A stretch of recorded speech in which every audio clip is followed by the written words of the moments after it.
Bonjour à tous. Dans cette première vidéo d'une longue série, je vous présente deux associations auxquelles j'ai adhéré, la LNPLV et Alice.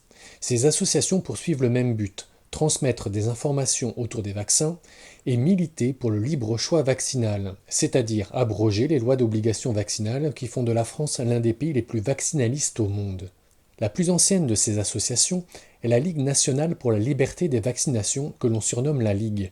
Fondée en 1954, elle est actuellement présidée par Jean-Pierre Heudier. Elle a eu pour ancien président quelques personnalités comme l'essayiste Fernand Delarue, auteur de nombreux ouvrages sur les vaccins, et l'incontournable Michel Georget. La Ligue estime que l'obligation vaccinale est une atteinte à l'intégrité physique et morale de l'individu et à la liberté de conscience. L'État n'a pas à trancher les débats scientifiques, philosophiques ou politiques sur les vaccins, c'est aux citoyens de choisir. Son site internet est riche en ressources parfaitement archivées que l'on peut retrouver facilement grâce à la recherche par mots-clés. Ces newsletters sont mensuels et présentent évidemment l'avantage de coller à l'actualité, ce qui en ces temps tourmentés par le Covid peut être utile. Je voulais également vous présenter Association Liberté Information Santé, association née d'une scission avec la Ligue en 1993. Elle est actuellement présidée par Robert Lidon. Alice rappelle que l'efficacité et l'innocuité vaccinale sont loin de faire l'unanimité, et ce depuis le début, c'est-à-dire depuis l'apparition du premier vaccin de Jenner. Alice veut accorder aux citoyens le droit de se déterminer face à la vaccination avec l'accord de son médecin ou en bénéficiant d'une clause de conscience.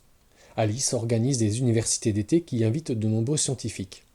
Le site internet est un peu plus modeste que celui de la Ligue. Cependant, l'avantage d'Alice est la possibilité d'entrer en contact avec un délégué près de chez vous. Alice est présente parfois sur des salons de bien-être. Les deux associations poursuivent donc les mêmes objectifs. À l'écoute des citoyens, elles sont totalement indépendantes de tout courant politique, religieux, médical, et s'abstiennent de toute activité commerciale. Elles vivent grâce aux cotisations de leurs membres qui reçoivent une revue et disposent des dernières informations sur les vaccins, ce qui me paraît essentiel pour analyser l'actualité médiatique et prendre du recul. L'intérêt d'adhérer, c'est aussi pouvoir se mobiliser collectivement pour certaines actions. N'hésitez donc pas à les rejoindre.